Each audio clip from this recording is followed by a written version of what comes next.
Hello everyone, मैं doctor Tanuja कुमारी आप सभी का स्वागत अपने यूट्यूब चैनल में करती हूँ। आज मैं आप लोगों से फिर से the causes of the rise of fascism के विषय में बात करूंगी। इटली में फांसीवाद के उदय के लिए जब हम ऐतिहासिक पृष्ठभूमि का अध्ययन करते हैं तो हमें यह स्पष्ट रूप से दिखाई देता है कि उस समय वैश्विक स्तर पर इटली के द्वारा मित्र राष्ट्रों का सहयोग किया गया था। प्रथम विश्व युद्ध में इटली मित्र राष्ट्रों के साथ युद्ध में शामिल हुआ था। उसका यह विश्वास था कि मित्र राष्ट्रों के साथ युद्ध में शामिल होने से न सिर्फ उसके प्रतिष्ठा वैश्विक स्तर पर स्थापित होगी बल्कि साथ ही साथ उसे इस प्रथम विश्व युद्ध में विजय के उपरांत काफी बड़े पैमाने पर आर्थिक लाभ प्राप्त होगा। प्रथम विश्व युद्ध के परिणाम स्वरूप वर्साई की संधि हुई थी और इस संधि के द्वारा युद्ध के संदर्भ में तथा युद्ध की क्षतिपूर्ति के संदर्भ में महत्वपूर्ण निर्णय लिए गए थे। लेकिन इस वर्साई की संधि के माध्यम से इटली को सिर्फ निराशा ही हाथ लगी थी। प्रथम विश्व युद्ध में मित्र राष्ट्रों के साथ शामिल होने के कारण इटली को बड़े पैमाने पर जन धन का हानि भी हुआ था। दूसरे शब्दों में हम ये कह सकते हैं कि इटली को प्रथम विश्व युद्ध में शामिल होना उसकी एक बड़ी राजनीतिक भूल साबित हुई थी, जिससे उसे अपार क्षति पहुंची थी और वर्साई की संधि ने इटली की सभी आकांक्षाओं पर तुषारपात कर दिया था और साथ ही साथ इटली की जनता और इटली के राष्ट्रीय स्वाभिमान को गहरा धक्का पहुंचा था और यहीं से फांसीवाद ने इटली में अपने जड़ें मजबूत कर ली थी। जब हम फांसीवाद के उदय के अन्य कारणों के विषय में बात करते हैं तो इसमें अपमान का अंत और प्रतिष्ठा की प्राप्ति भी आता है।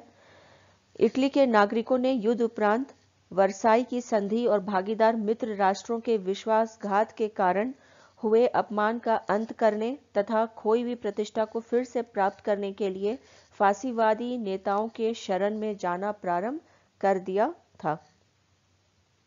नेक्स्ट हम यहाँ पे ये देखते हैं कि उस समय इटली में नेतृत्व की शून्यता जो है वो विद्यमान हो गई थी। प्रथम विश्व युद्ध की समाप्ति के साथ ही साथ पूरे विश्व में एक नेतृत्व की शून्यता की स्थिति उत्पन्न हो गई थी और इटली भी इससे अछूता नहीं रहा था और इसी नेतृत्व की शून्यता ने इटली में मुसोलिनी को फांसीवाद के विकास का अवसर भी प्रदान किया था। नेक्स्ट यहाँ पे यदि हम चर्चा करें युद्ध के प्रतिफल में नगण्य लाभांश के विषय में तो प्रथम विश्व युद्ध में इटली द्वारा पश्चिमी मित्र राष्ट्रों के पक्ष में युद्ध में भाग लिया गया था और उसके पीछे उनकी मानसिकता यह थी कि उसे युद्ध उपरांत काफी आर्थिक लाभ होगा, किंतु युद्ध के बाद घटित वैश्विक घटनाओं ने उसके आशाओं पर तुषारपात कर दिया था। इटली के 7 लाख सैनिक युद्ध में मारे गए थे और 10 लाख घायल हुए थे तथा 12 अरब डॉलर युद्ध में खर्च हुआ था और साथ ही साथ 3 अरब डॉलर की संपत्ति जो है वह नष्ट हुई थी। इतने विशाल आर्थिक क्षति को देखते हुए उसे प्रथम विश्व युद्ध के बाद मात्र यूरोप में 16 लाख लोगों के रहने का मात्र 8900 वर्ग मील का प्रादेशिक लाभ हुआ था। इसके साथ अफ्रीका के लीबिया और सोमालीलैंड में उसे थोड़ा विस्तार प्राप्त जरूर हुआ था, परंतु युद्ध के बाद महाशक्ति ग्रेट ब्रिटेन और फ्रांस की तुलना में इटली को मिलने वाला लाभांश बिल्कुल ही ना के बराबर था, जिस कारण फांसीवाद को इटली में जड़ें जमाने के लिए जमीन उपलब्ध हो गई थी। अन्य कारणों की जब हम चर्चा करते हैं तो उस समय जो राजनीतिक परिवेश या माहौल हम कह सकते हैं जो विश्व में तैयार हुआ था, जिसे हम कह सकते हैं कि राजनीतिक जोड़ तोड़ का जो माहौल तैयार हुआ था, यह भी एक कारण रहा था जिस वजह से फांसीवाद का उदय हुआ। इटली के निचले सदन चैम्बर ऑफ डेप्यूटीज में किसी भी दल को स्पष्ट बहुमत प्राप्त नहीं हुआ था तथा लगातार सरकार बनाने के लिए राजनीतिक जोड़ तोड़ जो है वह किया जा रहा था। इसी के साथ ही साथ 156 स्थान पाने वाले समाजवादियों ने भी हमेशा बन रहे सरकार का विरोध किया था, जिस कारण उस समय संसदीय गतिरोध की स्थिति कायम हो गई थी। जनता इस राजनीतिक जोड़ तोड़ से बनी सरकारों के अकुशल तौर तरीकों से ऊब चुकी थी और जनता के द्वारा फांसीवाद को प्राश्रय दिया जाने लगा था। नेक्स्ट यहाँ पर यदि हम बात करें अन्य कारणों में तो उसमें सुखद भविष्य की परिकल्पना भी आता है।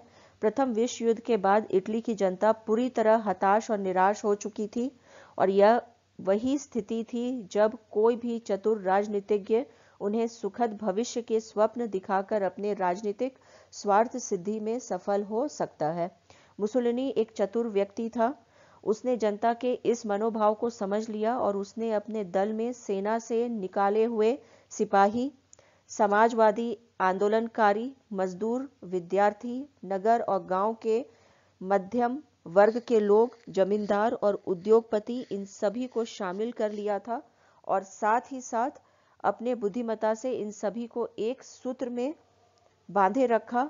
वह अपने व्यक्तित्व से इन सभी लोगों को इस बात के लिए आश्वस्त कर लिया था कि इन्हें भविष्य में सभी जो सामग्री है वो उपलब्ध होंगी। मुसोलिनी ने पूंजीपतियों से उनकी संपत्ति की सुरक्षा का वादा किया था, तो श्रमिकों को बेहतर कार्य दशा दिलाने की भी हम कह सकते हैं कि आश्वासन दिया था। बुद्धिजीवियों को एक साफ सुथरी सरकार का वादा किया था।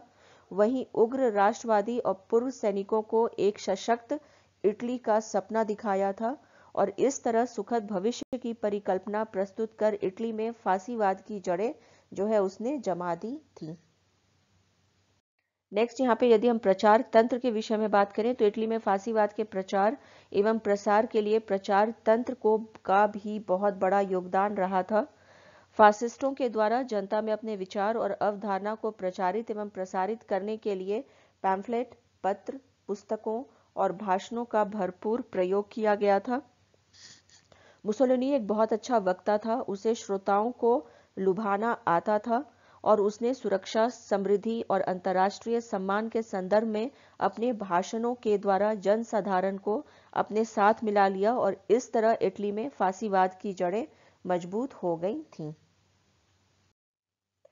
शांति सम्मेलन का भी कहा जा सकता है या जिसे हम पेरिस शांति सम्मेलन कहते हैं, इसका भी बहुत बड़ा योगदान फासिज्म के उदय के लिए रहा था। 1990 के पेरिस शांति सम्मेलन ने भी फांसीवाद को इटली में प्रचारित एवं प्रसारित करने में महत्वपूर्ण भूमिका निभाई थी। इस शांति सम्मेलन में इटली के साथ जिस तरह का व्यवहार किया गया था उससे संपूर्ण इटली की जनता क्षुब्ध हो गई थी और मुसोलिनी के द्वारा इसका फायदा उठाया गया था और फासियो नाम के समाचार पत्र ने इटली की जनता को फांसीवाद के तरफ आकर्षित करने में मुसोलिनी की काफी सहायता भी की थी। मुसोलिनी ने जनसाधारण में फांसीवाद के विचारों को लोगों तक पहुंचाने के लिए ही फासियो नाम के समाचार पत्र को निकाला था और इस समाचार पत्र का संगठनों के एकीकरण में महत्वपूर्ण योगदान रहा था। काली कमीज के विषय में यदि हम बात करें तो इटली में फांसीवाद के उदय के लिए युवकों का संगठन भी अत्यंत महत्वपूर्ण रहा है, जिसे काली कमीज के नाम से जाना जाता था, जो हमेशा हथियार के रूप में डंडा और अंडी के तेल को रखते थे। इटली की युवा वर्ग में इस काली कमीज के लिए बहुत अधिक उन्माद रहा था। इस काली कमीज के दीवानेपन ने बहुत आसानी से फांसीवाद के समर्थन में युवा वर्ग को ला खड़ा किया था।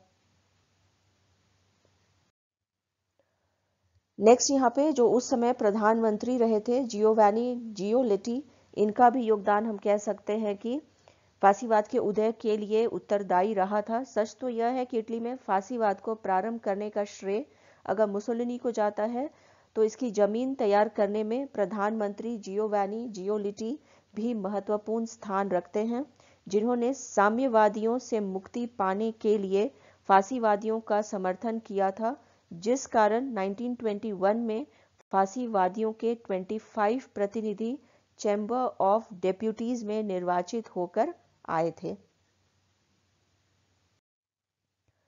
मुसोलिनी के विषय में यदि हम चर्चा करें तो हम कह सकते हैं कि फांसीवाद का उदय यदि इटली में हुआ था तो यह मुसोलिनी के नेतृत्व के कारण ही संभव हुआ था और हम कह सकते हैं कि मुसोलिनी ही सबसे बड़ा कारण रहा था जिस वजह से इटली में फांसीवाद का उदय हुआ था।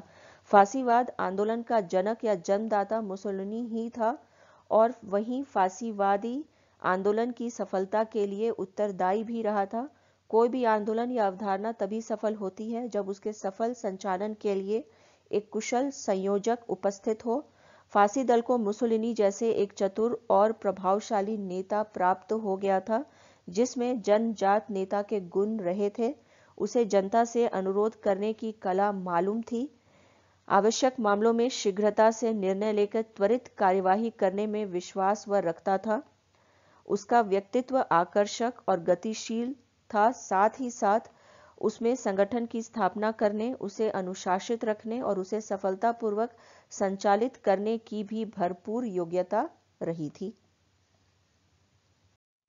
और अधिक यहाँ पे यदि हम मुसोलिनी के विषय में चर्चा करें तो हम ये देखते हैं कि मुसोलिनी के नेतृत्व में फासीवाद ने न सिर्फ जन्म लिया बल्कि सत्ता को भी हासिल किया था। सिर्फ 3 वर्षों के छोटे से समय अंतराल के अंदर ही मुसोलिनी ने अपने फासीवादी दल को इटली का प्रमुख राजनीतिक दल बना दिया था। मुसोलिनी जितना सिद्धांतवादी था उससे अधिक व्यवहारवादी था। सिद्धांत के ढांचे को काम की सुगमता और सफलता के हिसाब से व्यवस्थित करता था। वह साध्य की चिंता करता था, साधन की नहीं, चाहे वह कितना ही अनुचित क्यों न हो। मुसोलिनी का सपना पुराना रोमन साम्राज्य रहा था और दिल से वह प्रबल राष्ट्रवादी था। उसने जनसाधारण को 3 नारों से आकर्षित किया था, जिसमें पहला था मुसोलिनी सदैव सही होता है, दूसरा उसके आदेशों पर जनता को विश्वास करना चाहिए तथा उसका पालन करना चाहिए, और तीसरा व्यवस्था, अनुशासन और सत्ता। मुसोलिनी का यह मानना था कि जिस प्रकार नारी के जीवन में मातृत्व का स्थान होता है, उसी प्रकार पुरुष के जीवन में युद्ध का स्थान है, और वह काम करने में विश्वास किया करता था, वार्तालाप में नहीं। और यही कारण है कि उनके व्यक्तिगत गुणों के कारण इटली की जनता उसकी अंधभक्त हो गई थी और मुसोलिनी को अपने सर्वोच्च नेता और अधिनायक के रूप में भी स्वीकार कर लिया था। मुसोलिनी ने फासिस्ट दल की स्थापना साम्यवाद को रोकने के लिए किया था और उसके द्वारा 23 मार्च 1919 को मिलान में फासिस्ट दल की स्थापना की गई थी, जिसे हम फासियो डी कॉम्बैटिमेंटो के नाम से जानते हैं। और अधिक यहाँ पे यदि चर्चा की जाए मुसोलिनी के संदर्भ में तो यहाँ पे ये देखा जा सकता है कि 1921 में उसने राष्ट्रवादियों से एक राजनीतिक दल के रूप में अपना गठबंधन भी किया था। यह प्रदर्शित करता है कि वह हर हालत में अपनी शक्ति को बढ़ाना चाह रहा था। अगस्त 1922 में हड़ताल में फासिस्टों की शक्ति बहुत अधिक बढ़ गई थी। फासिस्टों ने 24 घंटे के अंदर सरकार के समर्थन में हड़ताल को असफल कर दिया था तथा राजा के प्रति भक्ति प्रदर्शित करते हुए संसद को भंग करने का अनुरोध भी किया था, और साथ ही साथ यह चेतावनी भी दी थी कि अगर ऐसा नहीं किया जाता है तो रोम पर धावा बोल दिया जाएगा। 27 अक्टूबर को 40,000 स्वयंसेवकों के साथ मुसोलिनी रोम की ओर कूच कर गया था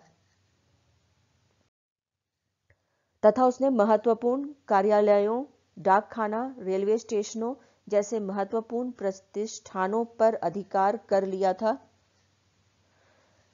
31 अक्टूबर 1922 को गृह युद्ध की स्थिति को देखते हुए इटली के सम्राट ने मुसोलिनी को प्रधानमंत्री घोषित कर दिया था।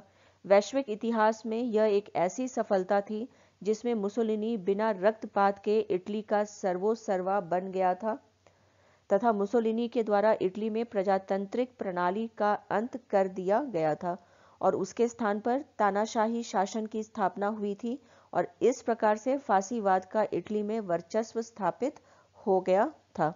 इस प्रकार हम यह कह सकते हैं कि फासीवाद के उदय के लिए अनेक कारण रहे थे, लेकिन इन सभी कारणों में प्रथम विश्व युद्ध के बाद जनता में व्याप्त असंतोष और मुसोलिनी का अद्भुत व्यक्तित्व सबसे महत्वपूर्ण कारण रहा था। इसी के साथ अपने इस चर्चा को यहीं पे विराम देती हूँ। यदि आप लोगों को ये वीडियो मुसोलिनी के संदर्भ में साथ ही साथ जो फासीवाद के उदय के जो कारण रहे थे पसंद आया हो तो प्लीज़ इसे लाइक करें और शेयर करें तथा मेरे YouTube चैनल को सब्सक्राइब करें। Thank you. Stay connected.